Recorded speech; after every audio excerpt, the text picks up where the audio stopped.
Hello student, स्वागत है आपका आज के हमारे इस नए वीडियो में। आज हम पढ़ने वाले हैं क्लास 10th एनसीईआरटी का यूपी बोर्ड चैप्टर नंबर 4 द्विघात समीकरण का 4.3 जो हमने पिछले वीडियो में पढ़ा था। उसका आगे के क्वेश्चन उसके हम आज पढ़ेंगे। आइए देखते हैं हम लोग कौन सा क्वेश्चन पढ़ना है। तो यहाँ हम देख सकते हैं हमारा दूसरा क्वेश्चन पूरा कंप्लीट हो गया था।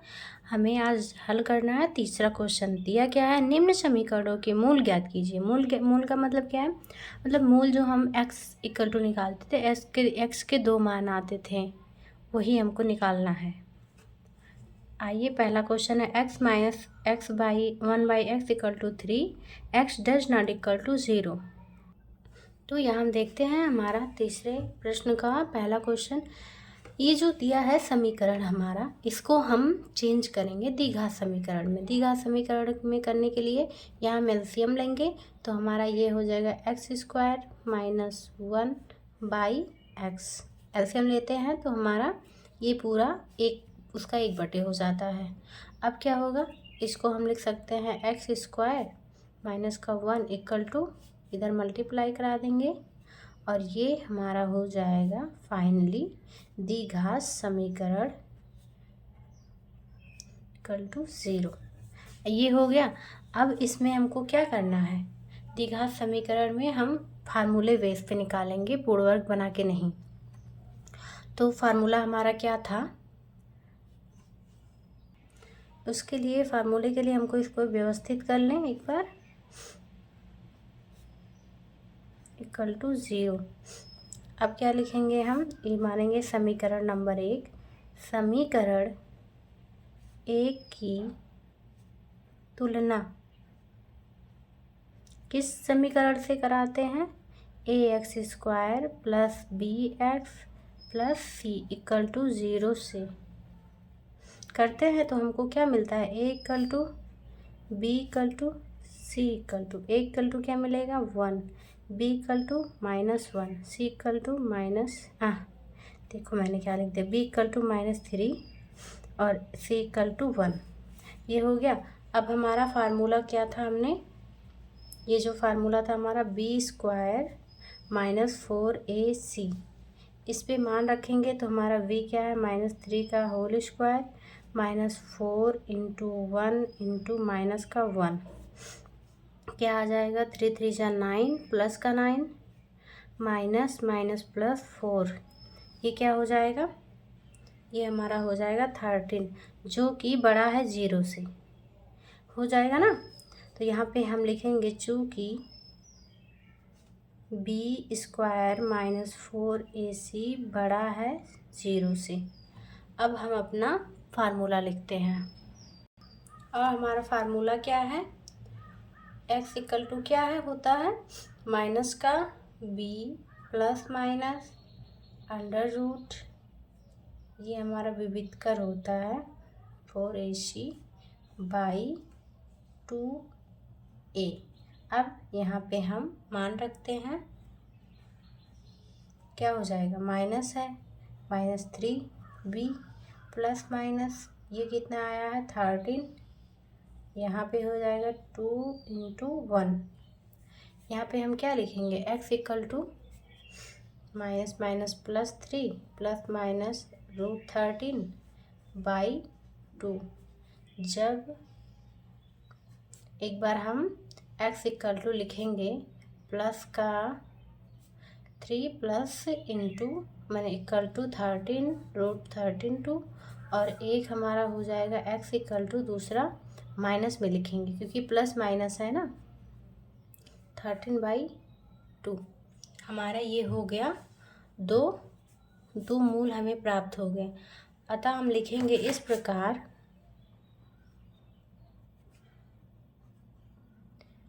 प्रकार दिए गए समीकरण के अभीष्ट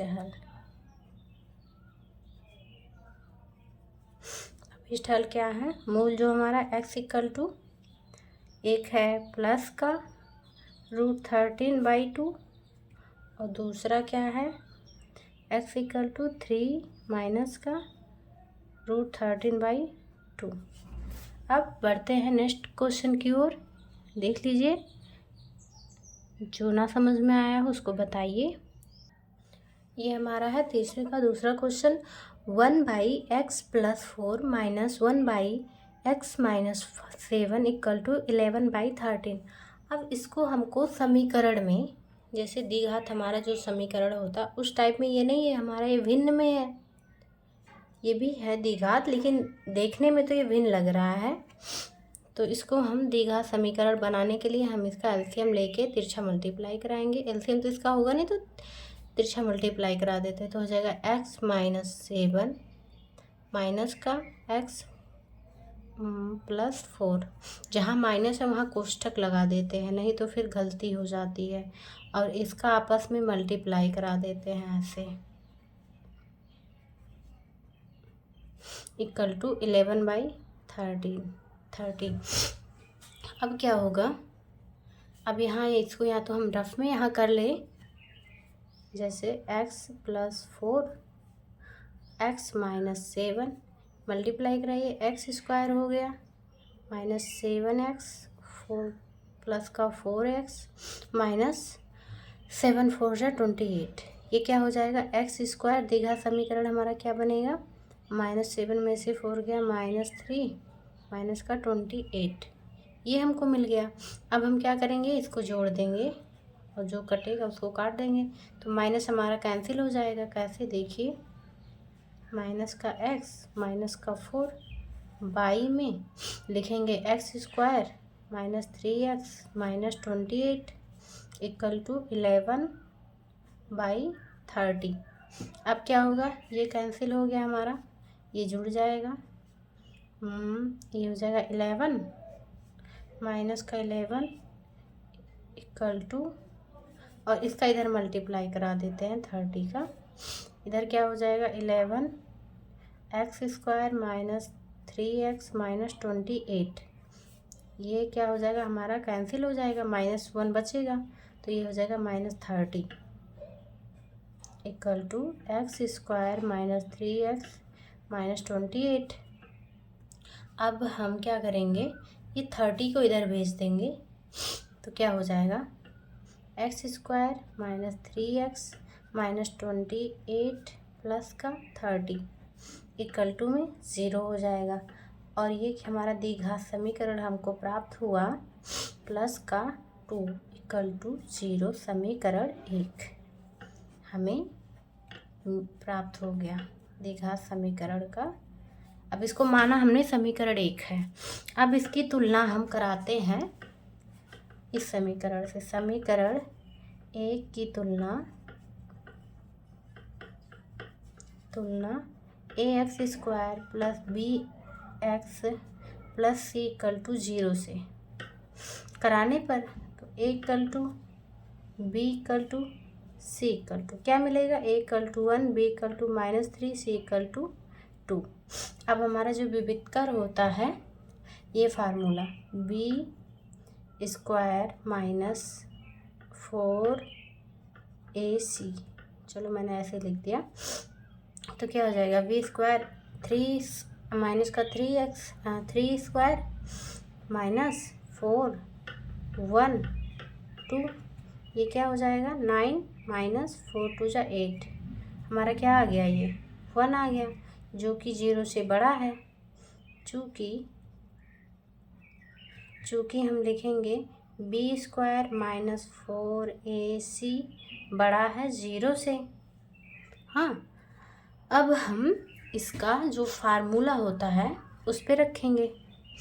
ये फार्मूला x इक्वल टू क्या है, माइनस का b plus minus √b² -4ac by 2a। ये फार्मूला भूलिएगा मत, इसको याद रखिएगा। अब यहाँ पे मान रखेंगे -3 प्लस माइनस, यहाँ पे कितना आया हमारा, रूट का 1 तो रूट से बाहर ही आ जाएगा। इसको क्या लिख देंगे, प्लस का 3 प्लस माइनस 1 बाई 2।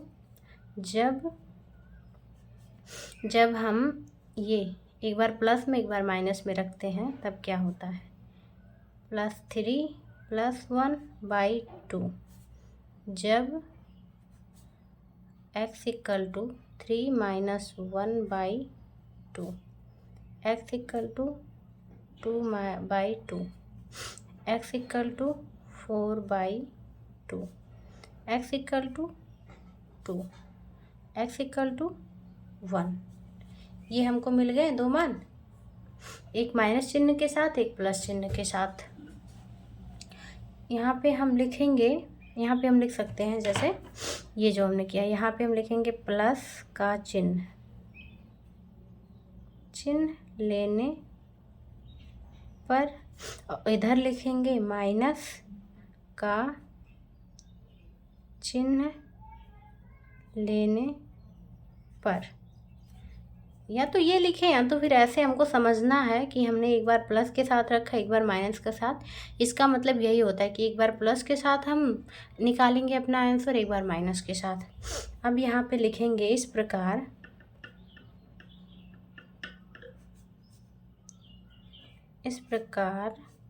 दी गई समीकरण के मूल इस प्रकार हैं। क्या हो जाएगा, x = 2, x = 1। ये हमारा हो गया आंसर। चलिए बढ़ते हैं अपने नेक्स्ट क्वेश्चन की ओर। आइए हम देखते हैं अगला क्वेश्चन क्या है हमारा। क्वेश्चन नंबर 4 ये है, 3 वर्ष पूर्व रहमान की आयु वर्षों में का व्युत्क्रम और अब से 5 वर्ष पश्चात आयु के व्युत्क्रम का योग 1/3 है। उसकी वर्तमान आयु ज्ञात कीजिए। आइए वर्तमान आयु निकालते हैं। आइए हम अपने रहमान का वर्तमान आयु ज्ञात करते हैं। तो हमने माना रहमान की वर्तमान आयु पूछा है, तो वर्तमान आयु तो मुझे पता नहीं है, तो हम माना वर्तमान आयु x वर्ष है। और 3 वर्ष पूर्व रहमान की आयु, 3 वर्ष पूर्व यानी पहले, इस वर्तमान आयु से 3 वर्ष पहले, तो क्या हो जाएगा, जो अभी उसकी वर्तमान आयु है उसी में से हम 3 वर्ष घटा देंगे, 3 वर्ष। और फिर 5 वर्ष बाद रहमान की आयु, तो 5 वर्ष के प्रेजेंट टाइम से 5 वर्ष बाद के लिए हम उसमें 5 प्लस कर देंगे। ये हो गया।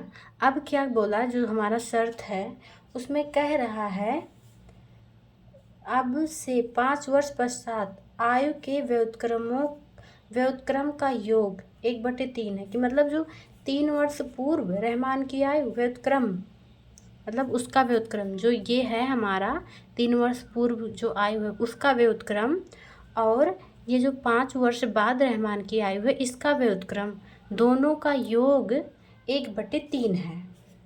तो दोनों का योग, अब व्युत्क्रम का मतलब होता है किसी भी संख्या का व्युत्क्रम, तो 1/, वो संख्या 1 के बटे जो लिखा जाएगा वो संख्या, जो बोल रहा है राम का व्युत्क्रम, तो 1/, राम।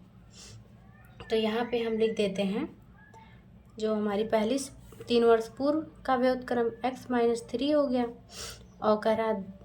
और फिर 5 वर्ष बाद रहमान की आयु का मतलब जो है उसका व्युत्क्रम x + 5 हो गया। और यहाँ पे दिया है आयु के व्युत्क्रम का योग 1/3 है, तो योग मतलब जोड़, इनको जोड़ दिया, इन दोनों का जोड़ क्या है, 1/3 है। यहाँ तक समझ में आया। अब हम क्या करेंगे, ऐसे तो हमको द्विघात समीकरण हमको प्राप्त नहीं हुआ, इसके लिए हमको एलसीएम लेना है। दोनों का एलसीएम लेंगे, तिरछा मल्टीप्लाई कराएंगे और इन दोनों का मल्टीप्लाई यहाँ जाएगा। आइए करते हैं। यहाँ पे हो जाएगा x + 5 प्लस है तो कोई दिक्कत नहीं है, x - 3 बाई, और यहाँ पे क्या हो जाएगा, x - 3 मल्टीप्लाई x + 5 = 1/3 3। अब इसका हम मल्टीप्लाई करा लेते हैं यहाँ पर, x - 3 इंटू का x + 5, ये हो जाएगा x² plus 5x - 3x minus 5 3 जा 15, ये हमारा ऐड होके हो जाएगा x² प्लस का 2x माइनस का 15। इसको यहाँ पे लिख देंगे, 3 का इधर मल्टीप्लाई करा देंगे तो ये इसको ऐड करेंगे, क्या हो जाएगा 2x और 5 में से 3 गया माइनस प्लस का 2, ये हो गया। इक्वल टू में क्या आ जाएगा, उसी को लिख देंगे जो मल्टीप्लाई हमने किया है, प्लस 2x माइनस 15, ये हो गया। अब क्या करेंगे हम, अब हम 3 का मल्टीप्लाई करा देते हैं, 3 2 जा 6x प्लस 3 2 जा 6 equal to x² plus 2x minus 15, ये क्या हो जाएगा, कुछ कैंसिल होगा नहीं। अब हम इन सबको इधर ले आते हैं तो क्या हो जाएगा, x² प्लस 2x, x को साथ में 6x और माइनस का 6 माइनस का 15 इक्वल टू का 0। ये हमको क्या प्राप्त होगा, x² माइनस 4x और माइनस का क्या हो जाएगा 21 इक्वल टू 0। ये हमको मिल गया समीकरण, माना ये है हमारा पहला समीकरण। अब समीकरण पहले एक की तुलना ax² plus bx plus c equal to 0 से कराने पर, तो a इक्वल टू क्या आ गया, b इक्वल टू क्या होगा, c equal to -21, b equal to -4, ये प्लस का 1। अब इसको हम विविध कर पे मान रखेंगे, b² minus 4ac equal to क्या हो जाएगा, माइनस का 4 का whole square minus 4 1 into minus का 21, ये हो जाएगा 16 माइनस माइनस प्लस क्या हो जाएगा 4 1 जा 4 4 2 जा 8, ये क्या हो जाएगा हमारा ऐड करने पर, ये हमारा हो जाएगा 100 जो कि 0 से बड़ा है। तो यहाँ पे हम लिखेंगे चूँकि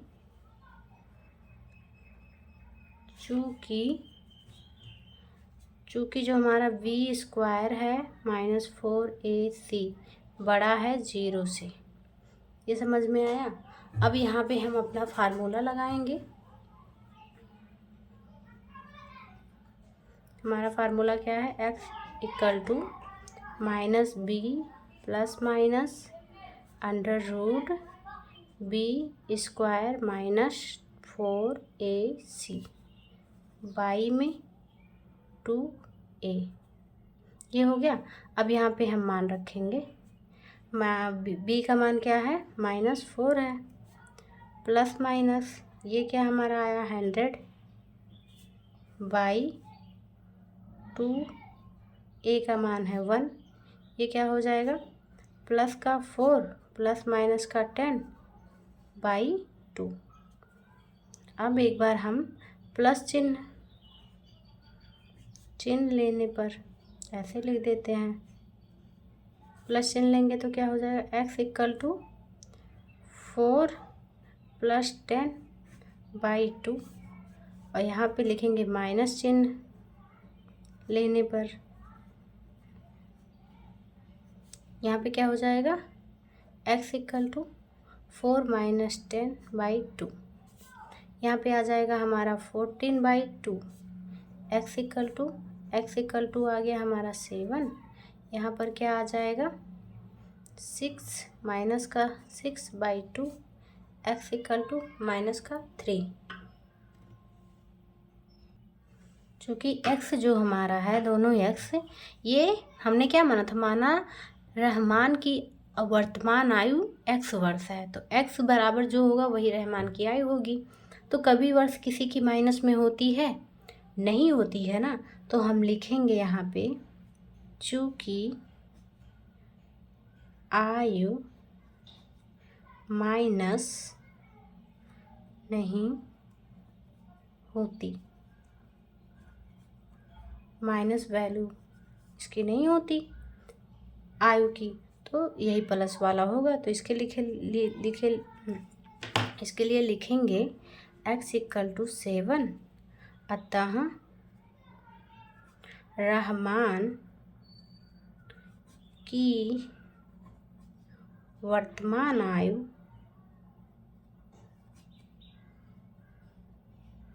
क्या है? 7 वर्ष। ये हो गया हमारा आंसर।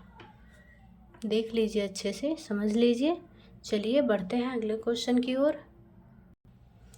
आइए हम देखते हैं अगले क्वेश्चन को। उसमें क्या कह रहा है? क्वेश्चन नंबर 5 देखिए। एक क्लास टेस्ट में शेफाली के गणित और अंग्रेजी में प्राप्त किए गए अंकों का योग 30 है।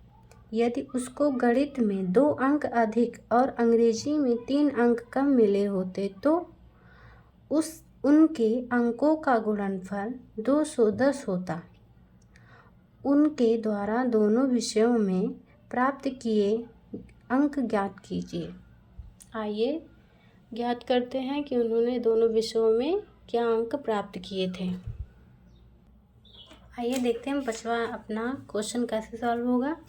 माना शेफाली के गणित में प्राप्त अंक x है, जो हमको पता नहीं है उसको माना x है, x अंक है।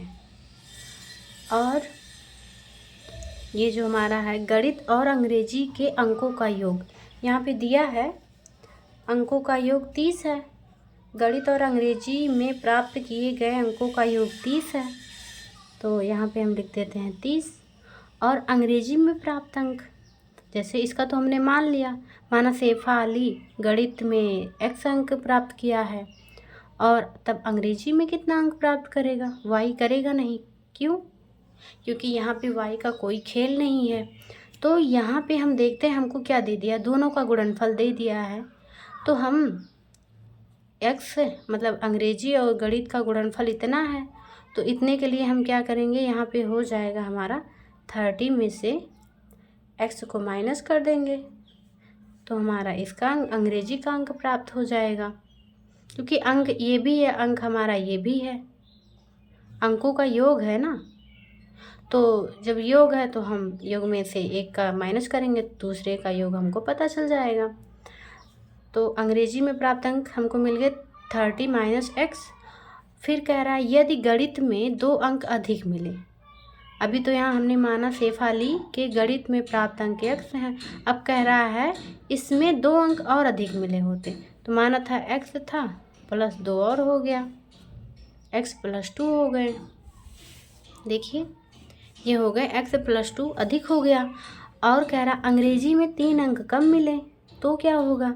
तब भाई हमको तो यहाँ अंग्रेजी में इतना अंक प्राप्त है, 30 - x प्राप्त है, और कह रहा है 3 और कम हो जाए तो -3, ये हो गया।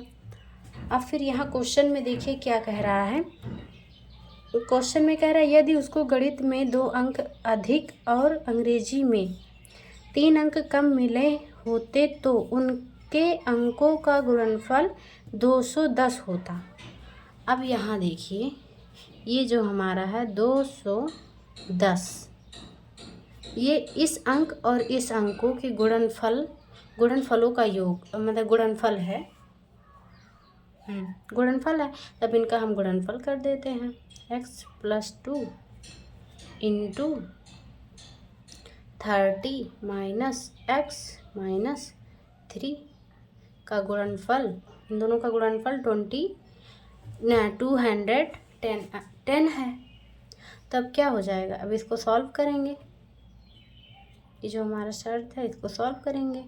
+2 यहाँ पे क्या हो जाएगा, 30 में से 3 गया, कितना बचेगा? 27 - x = 210। अब क्या होगा? अब इसका मल्टीप्लाई कराएंगे, 27x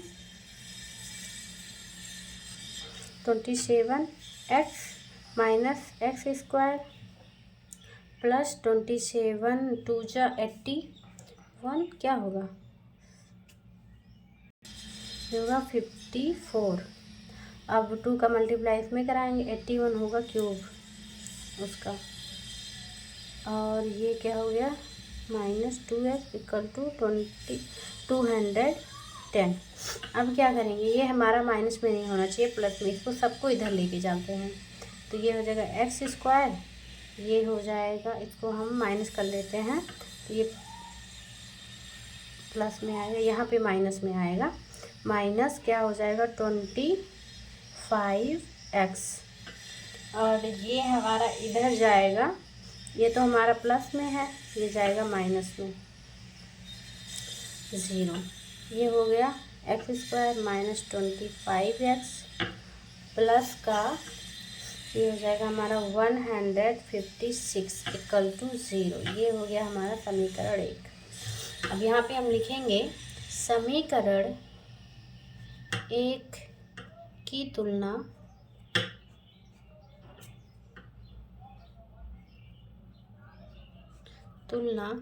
ax² plus bx plus c equal to 0 से कराने पर या करने पर, तो क्या मिलेगा, a equal to b equal to c equal to, a equal to कितना हमारा 1 है, b equal to -25, c equal to 156, ये है। हाँ बताइए, अब इसको विविध कर पे पहले हल करेंगे, -4ac इक्वल टू -25 का होल स्क्वायर -4 1 इंटू 156, ये हमारा आ जाएगा 25 का स्क्वायर क्या होता है 625, प्लस का 625 माइनस, अब इसमें हम 1 का तो 1 ही 4 1 जा 4 ऑफ 156 4 जा 624, ये हो गया। अब क्या हमारा आता है, ये हमारा बड़ा है, ये छोटा है, बड़े में से छोटे को घटाएंगे, हमारा आएगा प्लस का 1 जो कि 0 से बड़ा है। अब यहाँ पे हम लिखेंगे चूँकि जो हमारा विविधकर का फार्मूला है AC बड़ा है 0 से। हाँ ये हो गया। अब हम अपने मेन फार्मूले में आते हैं, जहाँ से हमको मिलेगा मूल प्राप्त होगा, जिससे हम गणितीय अंक और अंग्रेजी में प्राप्त अंक निकाल पाएंगे। यहाँ पर हो जाएगा चूँकि x इक्वल टू माइनस का b plus minus √b² minus 4ac by में हो जाएगा 2a। यहाँ पे हम मान रखते हैं -25 plus minus √1 by 2 into 1 equal to क्या हो जाएगा, प्लस का 25 प्लस -1 बाई 2। जब यहाँ लिखेंगे प्लस चिन्ह लेने पर क्या हो जाएगा हमारा x equal to 25 plus 1 by 2 ऋण चिन्ह लेने पर ये हो जाएगा x equal to 25 minus 1 by 2। यहाँ पे x equal to 26 by 2, x equal to 24 by 2, x equal to क्या आ गया 13, x इक्वल टू क्या आ गया 12। अब क्या हमको करना है, अब हम x का तो हमको 2 मान मिला और दोनों प्लस में। अब हम यहाँ पे लिखेंगे जब x इक्वल टू 12 हो तो 30 माइनस x इक्वल टू क्या होगा, जब यहाँ पे होगा 12 तो यहाँ पे क्या होगा 30 माइनस 12 इक्वल टू क्या हो जाएगा 18। और जब x इक्वल टू हम 13 लेते हैं हो तो क्या हो जाएगा 30 माइनस 12 इक्वल टू 17। तो हम यहाँ पे लिखेंगे, तो इस प्रकार गणित के अंक जब यहाँ पे 12 होगा तो अंग्रेजी में 18 होगा, और जब गणित में 13 होगा तो अंग्रेजी में 17 होगा। तो यहाँ पे हमने सेफा अली के गणित के अंक और अंग्रेजी के अंक प्राप्त किए। अब बढ़ते हैं नेक्स्ट क्वेश्चन की ओर। यहाँ हम देखते हैं हमारा 5वां क्वेश्चन हो गया, हमें लगाना 6वां क्वेश्चन। देखते हैं हमारा क्या है। देखिए, एक आयताकार खेत का विकर्ण उसकी छोटी भुजा से 60 मीटर अधिक लंबा है। यदि बड़ी भुजा छोटी भुजा से 30 मीटर अधिक हो तो खेत की भुजाएं ज्ञात कीजिए। खेत की भुजा लंबाई और चौड़ाई निकालना है। विकर्ण दिया है हमें और उसकी लंबाई दी है, मतलब एक अधिक है, एक छोटी भुजा से 30 मीटर अधिक है। तो आज के लिए बस इतना ही। मिलते हैं नेक्स्ट वीडियो में अपने क्वेश्चन नंबर 6वें के साथ, उसको हल करेंगे। और हमारे वीडियो को लाइक करें, चैनल को सब्सक्राइब करें और अपने दोस्तों में शेयर करें ताकि वो लोग भी अच्छे से पढ़ाई करें, बोर्ड की तैयारी करें अपने। और सभी क्वेश्चंस को 3 से 4 बार लगाइए, कभी कभी तो बिना देखे लगाइए। रास्ते में भी हो अगर जो पैदल घूम रहे हैं तब भी सोचिए कि हाँ इस क्वेश्चन का इसको कैसे हल किया गया है, कैसे लगाया गया है। ये सब भी कभी कभी फार्मूला सोचते रहिए, नहीं तो फालतू में इधर उधर बात। ओके, ठीक है, तब तक के लिए धन्यवाद। मिलते हैं नेक्स्ट वीडियो में।